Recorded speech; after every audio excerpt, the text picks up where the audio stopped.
What's going on, guys? Nathan here, bringing you yet another episode of Terrible Team Fortress 2, a Team Fortress 2 series in which I try to use the worst weapons possible for the classes, tell you why they're bad, and try to get good gameplay with them, although sometimes it just ends up in me rage quitting, so that's a definite possibility as well. But in this episode, we'll be playing Spy, as you see the Spy gameplay on screen, and we'll be using the L'Étranger, the Big Earner, the regular Sapper, and then the Cloak and Dagger. So let's get into why these weapons are, in my opinion, the worst possible. So first on the chopping block, we have the L'Étranger, which is, in my opinion, the worst spy pistol. Now, it might be argued that the Diamondback is also the worst spy pistol. However, in some cases, you can actually do very good with the Diamondback, just because if the enemy team has a lot of engineers, and maybe they're not really paying that much attention, you can actually get some really good guaranteed crits with the Diamondback.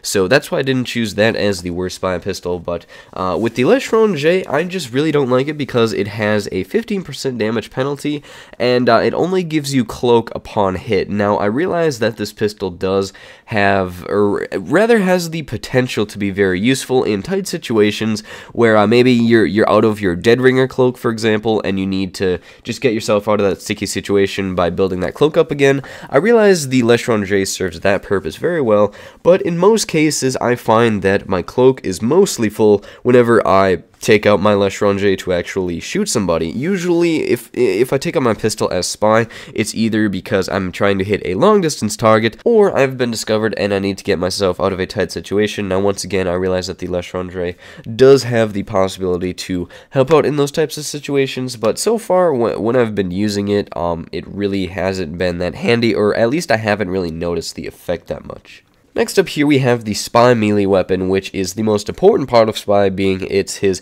main way of getting kills. Now, for this instance, I chose the Big Earner, and to be quite honest, I probably would not have chosen the Big Earner if you guys had not talked about it or discussed it in the comment section of previous videos, because in my personal opinion, because of my playstyle as Spy, I typically do the worst with the kunai, and that's what I thought was the worst spy melee.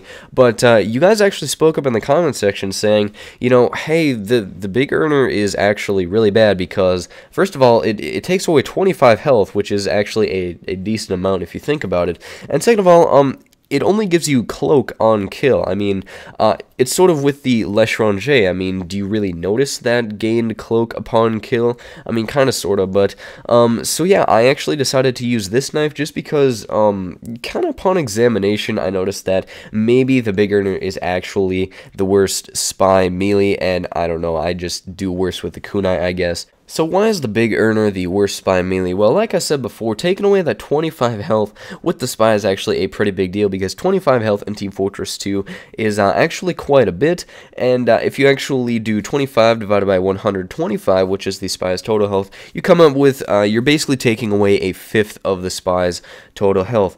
And as for the pro to the knife, well, gaining that cloak on kill isn't really useful. I mean, maybe you need to recharge your dead ringer just a little bit more to get it to full capacity, but I always kind of went with the mindset that if you're going to backstab somebody with, let's say, the dead ringer, you know, it should be full. You should have that option to just cloak and get out of there.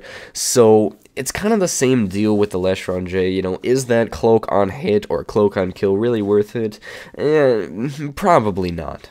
Moving on, here we have the classification of the spy's various cloaks, or rather 3 cloaks: the Inviswatch, the Cloak and Dagger, or the Dead Ringer, and I chose the Cloak and Dagger just because, to me personally, this does not fit my playstyle whatsoever. To me personally, I would much rather have the Dead Ringer because it's basically a guaranteed invulnerability for around 10 seconds after you stab somebody. With the Inviswatch, you can travel so much more, and you can pick up ammo across the map. Now, I do realize that the Cloak and Dagger is well liked by many people because it's for those like campy spies that will really just wait there for a high value target to walk by. But really, this just doesn't suit my playstyle. I'd much rather be mobile, getting some less important kills, and you know, not just waiting for that perfect, or those perfect people to walk along. Maybe it's like a heavy and medic combo, I don't know. But yeah, I just really prefer the Inviswatch because it's more mobile, and the Dead Ringer just because, I mean, it's the Dead Ringer. The Dead Ringer is amazing. So yeah, just not not a fan of the Cloak and Dagger, but I realize that people can make some good use of it, and it's not necessarily like the worst, I just think it doesn't suit my playstyle the best.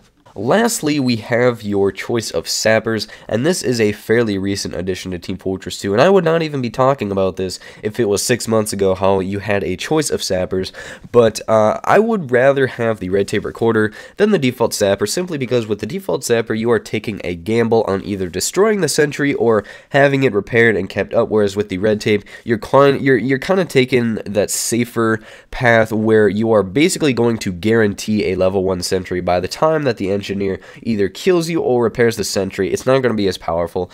So I'd rather take the rather be safe than sorry route that the Red Tape offers, and even if, let's say, you sap it and you get killed, and it's restored to, I mean, level 2 or even, like, level 1, but let's just say even, like, level 2, if the engineer manages to kill you and takes off that Sapper, I mean, that is going to be a solid 10-15 seconds or so before the engineer can get it back up to level 3, and the difference between even a level 2 and a level 3 sentry is significant, and it probably could be taken out with even a semi-coordinated attack by your team. And that will just about wrap up this video, guys. Thank you all for watching. This gameplay was pretty decent on Gold Rush. I think I go like 15-4 or something like that, and I do end up top fragging, which is something that never ever happens.